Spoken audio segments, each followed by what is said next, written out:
Hello everyone, this is the exposure man. आप सब ने एक नाम जरूर सुना होगा, गोदी मीडिया। इस शब्द का मैंने इस्तेमाल क्यों करा, ये जैसे जैसे वीडियो आगे बढ़ेगा तैसे जैसे मैं ऐसे फोटोज, ऐसे वीडियो, जैसे ऐसे इंटरेस्टिंग फैक्ट आपके सामने रखने वाला हूं, आपको सब पता चल जाएगा। बस आप वीडियो में बने रहिएगा, स्किप मत करिएगा। तो चलिए शुरू करते हैं। दोस्तों, भारतीय मीडिया की शुरुआत 18वीं सदी के उत्तरार्ध में हुई थी, इसलिए कि भारत के स्वतंत्रता आंदोलन को गति देने, लोगों की आकांक्षाओं को आवाज देने, आधुनिक भारत के निर्माण में योगदान करने और अभिव्यक्ति की स्वतंत्रता को बनाए रखने के लिए की गई थी। और जैसे जैसे समय बीता और आया सन 2014, तभी से भारतीय मीडिया गोदी मीडिया बन गई। ऐसा मैं क्यों कह रहा हूं, क्योंकि पंजाब में आई बाढ़ को जहां पर भारतीय मीडिया ने इंटरनेशनल मीडिया में जगह तक नहीं दी, वहीं पर एक शख्स ने प्रधानमंत्री नरेंद्र मोदी जी की मां को गाली क्या दे दी, उस खबर को भारतीय मीडिया ने इंटरनेशनल न्यूज बना डाली। और बनाया भी क्यों ना, मीडिया के बप्पा को गाली जो पड़ी थी ना। अब आपको कुछ वीडियोस मैं दिखाता हूं जिससे आपको गोदी मीडिया को समझने में आसानी होगी। तो लोग भी कहते हैं कि अगर सब इतना आसान है तो इतनी मेहनत क्यों कर रहे हैं आप इतना ट्रैवल कर रहे हैं, दिन में 5, 4, 6 रैली, 4-5 रैली कार्यक्रम, कोई इस प्रदेश में तो कोई दूर दूसरे प्रदेश में। आप निरंतर लगे हुए हैं, हर कोई देख रहा है। तो इस सब में आप फिट कैसे रहते हैं? इतनी ऊर्जा आप कहां से लेकर आते हैं? प्रधानमंत्री जी, आप इतनी मेहनत करते हैं, इतना काम करते हैं, आप वाकई थकते क्यों नहीं है? पूछता है Bharat, nation wants to know, आप इतने रिलैक्स कैसे रहते हैं? और क्या इसके लिए ऊपर वाला शक्ति भी और ज्यादा दे देता है क्या? मोदी जी, वो कुछ पाकिस्तान से वीडियोस भी आते हैं, वो कह रहे हैं कि मोदी वहां भी प्रधानमंत्री बन।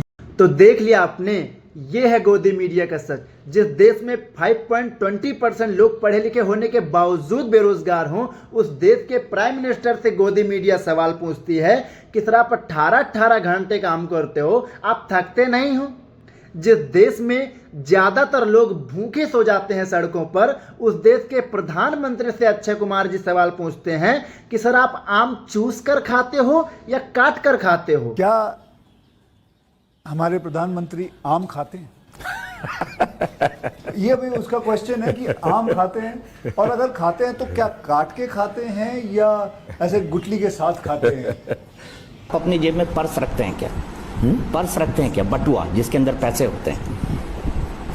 ऐसे ऐसे वीडियोस देखकर सच बताऊं, आज की गोदी मीडिया इतनी गिर चुकी है कि अगर प्रधानमंत्री नरेंद्र मोदी जी पूरा का पूरा देश बेचने लगे तो इंडियन मीडिया उनसे सवाल नहीं करेगी, बल्कि ऐसा न्यूज चलाएगी। ताजा खबर, मोदी जी देश हित में लिए बड़ा फैसला, 99 लाख ट्रिलियन डॉलर में देश बेच रहे हैं। और ये सब देखकर अमेरिका के एक पत्रकार ने डोनाल्ड ट्रंप से कहा कि मुझे भारत की दलाल मीडिया ना समझना। तब जाकर मैं कहता हूं, not Indian media, this is the गोदी मीडिया। दोस्तों, एक दौर था जब उस वक्त के भारत के प्रधानमंत्री पंडित जवाहरलाल नेहरू एक कार्यक्रम को खत्म कर नीचे उतर रहे थे मंच से, तभी एक वृद्ध महिला ने आकर पीएम की कॉलर पकड़ ली और कहा कि भारत देश आजाद हो गया, तुम प्रधानमंत्री बन गए, मुझ बुढ़िया को क्या मिला? तब पंडित जवाहरलाल नेहरू ने कहा कि तुमको ये मिला कि तुम एक प्रधानमंत्री की कॉलर पकड़कर खड़ी हो। एक और वाकया है कि उस समय के उप प्रधानमंत्री सरदार वल्लभ भाई पटेल के चेहरे पर किसी ने थूक दिया, तो सरदार वल्लभ भाई पटेल ने कहा कि अगर किसी और व्यक्ति को चेहरे पर थूकना है तो थूक सकता है। दोस्तों, इस अपमानजनक घटना के बावजूद सरदार पटेल ने इस घटना को व्यक्तिगत नहीं लिया, बल्कि इसे एक सबक और आगे बढ़ने की प्रेरणा के रूप में लिया। यह घटना सरदार पटेल के असाधारण सहनशीलता और महानता को दर्शाती है। तब उस वक्त सरदार वल्लभ भाई पटेल ने ये नहीं कहा, भाइयों बहनों, ये जो शख्स मेरे चेहरे पर थूक कर गया है, ये मेरे ही चेहरे पर नहीं बल्कि देश के 125 करोड़ लोगों के चेहरे पर थूक कर गया है। ये भारत के उप प्रधानमंत्री का ही अपमान नहीं, ये इस देश के 125 करोड़ माताओं, बहनों, युवाओं, बुजुर्गों का अपमान है। इसलिए मित्रों, मैं आप सबसे निवेदन करूंगा कि पूरा भारत बंद कर दो। और ना ही पंडित जवाहरलाल नेहरू ने कोई कमेंटबाजी करी, उन्होंने ऐसा नहीं कहा। क्यों?